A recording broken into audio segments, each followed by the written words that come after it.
Welcome to the Deep Dive. Today we're going somewhere pretty amazing, a place that covers most of our planet. But we know so little about it. We're diving into the ocean. It is incredible how much we have yet to explore about our own oceans. Right. We've sent probes to other planets, but... But we don't even know everything about what's right here on Earth. Exactly. You sent over a bunch of articles and notes about the ocean, and you're really curious about the mysteries it holds. So let's get ready to explore. Sounds good to me. Let's go. Everything. From its vastness to the strange creatures that live in it, and even some of the unsolved mysteries that still baffle us. I think one of the most interesting things about the ocean is just how huge it is. I mean, the Pacific Ocean by itself is bigger than all the land on Earth put together. Well, seriously, all the continents combined are still smaller than the Pacific Ocean? Yep. That's hard to even imagine. And we're only talking about the surface here. What about the depths? How deep does it go? Well, the deepest part of the ocean that we know of is the Challenger Deep, and it's in the Mariana Trench. It goes down almost 7 miles. 7 miles. That's crazy. Yeah, it's even deeper than Mount Everest is tall. Wow. Just trying to picture going down that far is mind-boggling. But before we go too deep into the abyss, let's take a step back and break down the structure of the ocean. So it's not just one big body of water, right? Nope. The ocean is actually split up into different zones. Yeah. Each zone has its own special features and inhabitants. The top layer is called the epipelagic zone, and it gets sunlight down to about 200 meters. It's the part of the ocean that a lot of people are familiar with. Oh, yeah. That's where you see all the colorful coral reefs and dolphins and all the other amazing sea life. Right. But what's below all that sunlight? Well, the next zone down is called the mesopelagic zone. Sometimes people call it the twilight zone. The twilight zone. Ooh, that sounds mysterious. It is pretty mysterious. Yeah. This zone goes from 200 meters down to 1,000 meters. The sunlight starts to fade out here, and the creatures that live there have to adapt to the darkness. That's pretty cool. Then, if we go even deeper, it gets even more mysterious. From 1,000 to 4,000 meters is the bathypelagic zone. Bathypelagic zone? That's a mouthful. Is there a simpler name for that one? People sometimes call it the midnight zone. Midnight zone. Okay, that makes more sense. So no sunlight at all down there. Exactly. There's no sunlight at all in the midnight zone, and the pressure is really intense. Whoa, I bet the creatures down there are pretty bizarre. They are. A lot of them are bioluminescent, so they have these glowing parts on their bodies. Like those anglerfish with the glowing lure. Exactly, like that. That's incredible. It's like a natural light show down there in the pitch black. But I'm guessing things get even more extreme as we go deeper. Oh, yeah, definitely. The abyssopelagic zone goes from 4,000 to 6,000 meters deep. It's also called the abyss. The abyss. It's like the name says it all. Pretty much. Yeah. The pressure down there is insane, and it's completely dark. The creatures that live there have evolved to survive in these incredibly harsh conditions. That's amazing. So we're talking about life forms that are completely different from anything we see up here on land. Oh, for sure. And then there's the hadal-pelagic zone, the very deepest part of the ocean. This zone is found in the deepest trenches, like the Mariana Trench. It stretches from 6,000 to 11,000 meters. Wow, we're talking seriously deep now. Have we even explored this zone much? Not really. Yeah. Very few expeditions have ever gone down to these depths. So basically, it's still a huge mystery. Yep. It's like an alien world down there. It's pretty mind-blowing to think about all the different life that exists within those layers of the ocean. But before we go too far into that, I have to ask about some of the amazing facts I've heard about the ocean. For example, did you know that the ocean produces over half the oxygen we breathe? That's right. And it's thanks to these tiny little organisms called phytoplankton. Phytoplankton. Yeah, they live in the sunlit zone of the ocean, and they use sunlight to convert carbon dioxide into oxygen, just like plants do on land. So they're like the ocean's version of trees. Exactly. That's incredible. So they're basically the lungs of our planet. You could say that. Wow.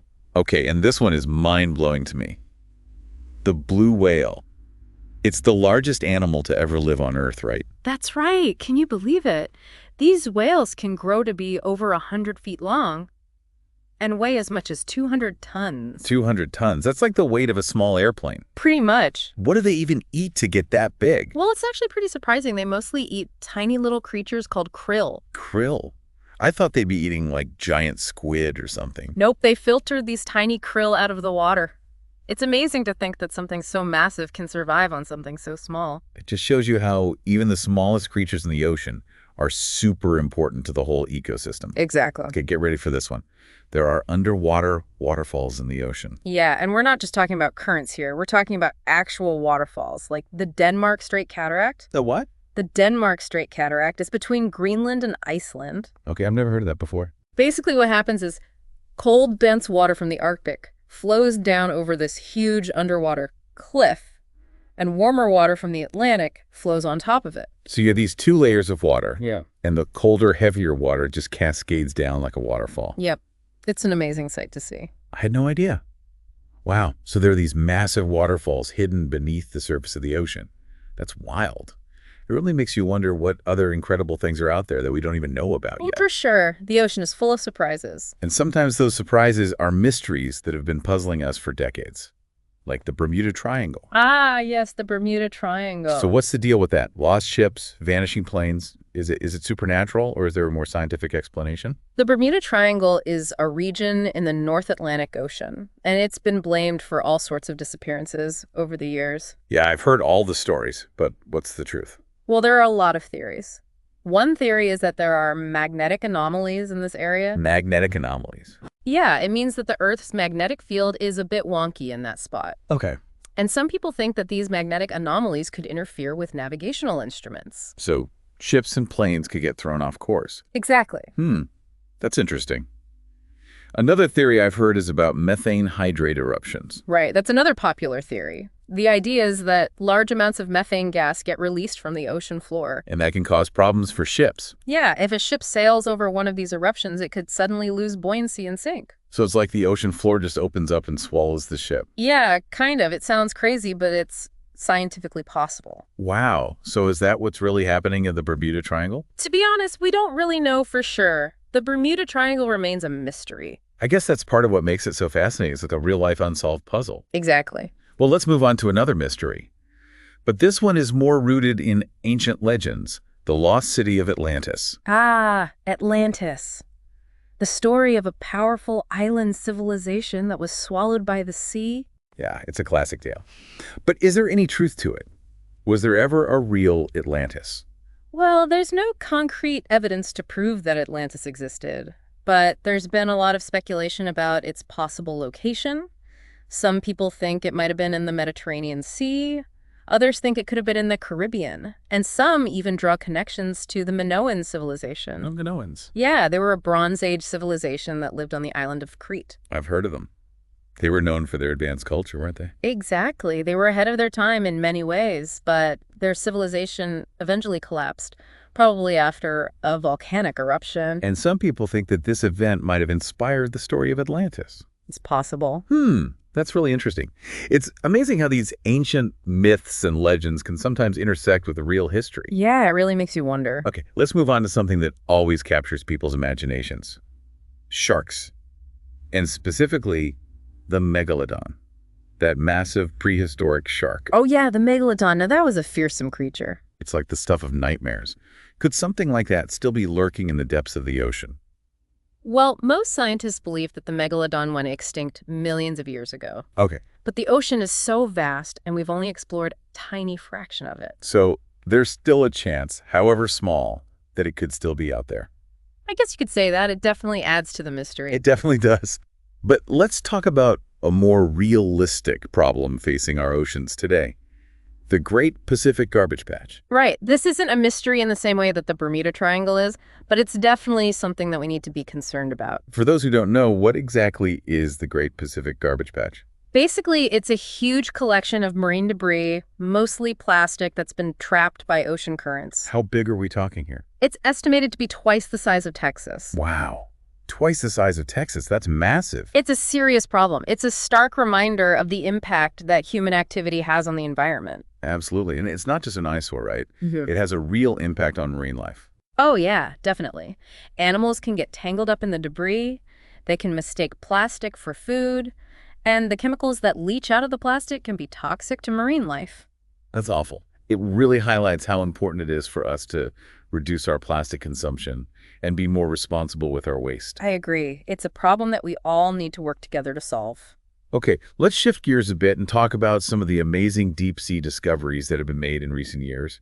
I'm thinking of James Cameron's solo dive to the bottom of the Mariana Trench. That was like something out of a movie. It was an incredible feat of engineering and human bravery. In 2012, James Cameron piloted a submersible called the Deep-Sea Challenger down to the deepest point on Earth. What was it like down there? He described it as a surreal and alien landscape. I bet. Did you find anything interesting down there? Oh, yeah. He saw all sorts of strange and fascinating creatures, including amphipods, which are like little shrimp, and giant single-celled organisms called xenophyophores. Wow.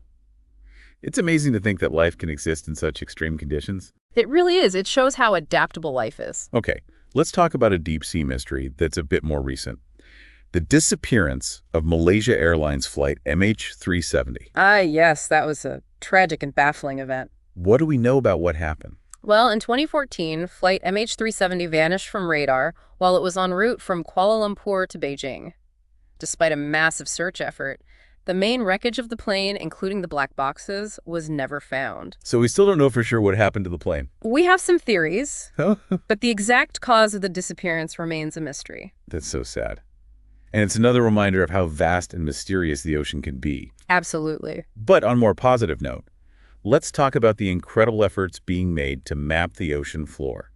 Have you heard of the Seabed 2030 project? Yes, it's an amazing project. The goal is to create a complete map of the entire ocean floor by the year 2030. Wow, that's ambitious. It is, but it's so important. Right now, we have a more detailed map of the surface of Mars than we do of our own ocean floor. Seriously, that's crazy. I know, right? But with new technologies like sonar and autonomous underwater vehicles, we're making good progress. Autonomous underwater vehicles, are those like underwater drones? Pretty much, they can explore the ocean floor without needing a human pilot. That's amazing. So we're on the verge of a new era of ocean exploration. We are. It's a really exciting time to be an oceanographer. I bet. What kind of discoveries do you think we'll make? Who knows? We could find new underwater mountain ranges, vast canyons, hydrothermal vents teeming with life, even shipwrecks lost to history. The possibilities are endless. This is all so fascinating. Yeah. And we've covered so much ground already. I feel like we've just scratched the surface of the ocean's mysteries. We have. What do you say we take a break here and come back for part 2 of our deep dive? Sounds good to me. I'm ready to keep exploring. We'll be back soon to continue our journey into the depths. Welcome back to the deep dive. I'm ready to continue our exploration of the ocean's mysteries. Me too. Last time we were talking about the Seabed 2030 project and all the amazing discoveries we might make once we have a complete map of the ocean floor. Right. Imagine uncovering an ancient shipwreck perfectly preserved by the ocean's depths. A glimpse into a bygone era. That would be incredible, like opening a time capsule from the past. Speaking of the past, we were also talking about the disappearance of Malaysia Airlines flight MH370. It's still so heartbreaking that we haven't been able to find the main wreckage or the black boxes. Yeah, it's a somber reminder that even with all our technology, the ocean can still keep its secrets. But sometimes technology does give us a peek into those depths, like with James Cameron's dive to the Mariana Trench. It must have been surreal to be down there at the deepest point on Earth. Absolutely. The images from the dive were incredible. A world of darkness, immense pressure, and creatures that have adapted to survive in those extreme conditions. It's a whole different ecosystem down there. Yeah. It's amazing how life finds a way to thrive in such harsh environments. Speaking of amazing creatures, we were discussing the megalodon earlier, that gigantic prehistoric shark. Right, a true apex predator. Just imagine a shark with teeth as big as your hand. Yikes. That's definitely nightmare fuel. But as we were saying, it's most likely extinct. But still, it's fun to think about the possibility, however slim, that it could still be out there somewhere. It definitely adds to the mystique of the ocean. It does. Okay, bring it back to the present and talk about the sharks we share the ocean with today. I know they often get a bad rap as being dangerous, but they're actually super important for maintaining a healthy marine ecosystem. Absolutely. Sharks are apex predators, so they help regulate the populations of other species. When shark populations decline, it can have a ripple effect throughout the entire food web. Yeah, it's a good reminder that everything in the ocean is connected and that every creature plays a vital role. And that delicate balance is threatened by things like overfishing and pollution. We were discussing the Great Pacific Garbage Patch earlier, which is a pretty stark visual representation of our plastic problem. Right. It's a massive collection of debris, mostly plastic, that's trapped by ocean currents. And it's a major threat to marine life. It's a problem we all need to take seriously and work to address. And not just the Great Pacific Garbage Patch, but plastic pollution in general. It's a global issue that affects all parts of the ocean. Okay, let's shift gears for a moment and talk about something else that I find really fascinating about the ocean. The unsolved mysteries that lie beneath the surface. Oh, yeah, there's so many. We talked about the Bermuda Triangle and Atlantis, but there are countless other enigmas out there. Shipwrecks, strange sounds, unexplained phenomena. Right. For instance, there are shipwrecks scattered across the ocean floor, just waiting to be discovered. Some of them could hold historical treasures, while others might contain clues about past events or even scientific breakthroughs. It's like a giant underwater museum full of stories waiting to be told. Exactly. And then there are those strange underwater sounds that have been picked up by hydrophones, like the bloop, Julia, and upsweep. Yeah, those sounds are super creepy. What do you think they are? Well, scientists have proposed a lot of different explanations. Some think they could be caused by icebergs, calving, underwater volcanoes, or even the vocalizations of giant squid or other large marine creatures. It's interesting that even with all our advanced technology, we still haven't been able to definitively identify the sources of those sounds. It just shows how much we still don't know about the ocean. It's true. It's those unanswered questions that keep us exploring, keep us pushing the boundaries of knowledge. And it's not just about finding new species or cool treasures. It's about understanding the ocean as a complex and interconnected system. Exactly. We need to understand how the ocean functions, how it affects our climate, and how we can protect it. It's such a vital part of our planet, and its health is directly linked to our own. It's a vast, interconnected web of life that we're only just beginning to understand. Right. And with projects like Seabed 2030, we're hopefully on the cusp of a new era of ocean exploration. I think so too. With cutting-edge technology like sonar and underwater drones, we're able to map the seafloor and uncover its secrets like never before. It's a really exciting time for oceanography. All these new discoveries are just waiting to be made. But even as we make these discoveries, I think there will always be aspects of the ocean that remain mysterious, wouldn't you say? Absolutely. The ocean is a dynamic and ever-changing environment. There will always be new species to discover, new phenomena to observe, and new questions to answer. That's what makes ocean exploration so captivating. It keeps us coming back for more. This deep dive has been incredible. We've learned so much about the ocean, its vastness, its beauty, its mysteries, and the challenges it faces. It's been a great journey so far. It has. And it's really highlighted the importance of understanding and protecting this incredible world that covers most of our planet. I agree. The ocean sustains us in so many ways, and it's our responsibility to ensure its health for future generations. Well said. So, as we wrap up this part of our exploration, what do you say we move on to the final part of our deep dive? Sounds good to me. I'm ready to bring it all together. We'll be back soon to continue our journey. Welcome back to the deep dive.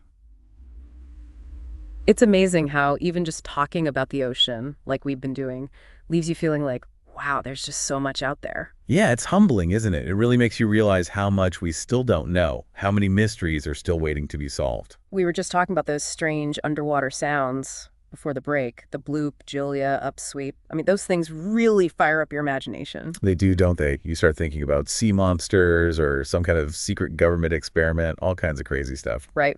But most of the time, the real explanations are probably much more down to earth. Yeah, scientists have been able to link some of those sounds to things like icebergs breaking off from glaciers or underwater volcanoes erupting. Oh, that makes sense. Oh. And sometimes those sounds are just, well, sounds made by animals, right? Like whales or maybe even giant squid. Exactly. Which is still pretty amazing when you think about it. Yeah, it just shows that even with all the technology we have, the ocean can still throw us a curveball every now and then.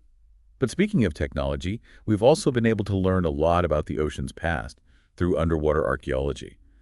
You know, all those shipwrecks that are lying on the seabed, it's like they're time capsules just waiting to be opened. I know, it's fascinating. Each one of those shipwrecks has a story to tell, whether it's about maritime history, lost treasures, or even how people lived and what technology they used centuries ago.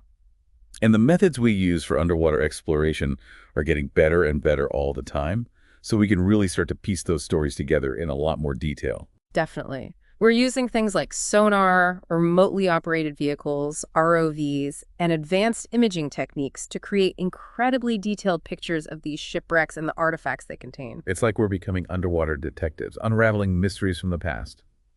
But understanding the ocean isn't just about looking back in time. It's also crucial for our future, especially as we face the challenges of climate change, right? Absolutely.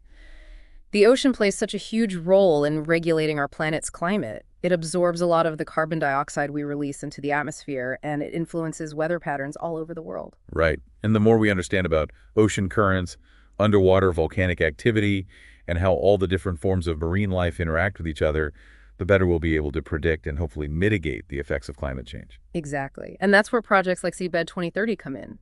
Having a comprehensive map of the ocean floor is going to be incredibly valuable for understanding these complex processes. It's going to be like having a detailed roadmap of the underwater world, showing us all the hidden mountain ranges, canyons, hydrothermal vent systems, and where different species of marine life congregate.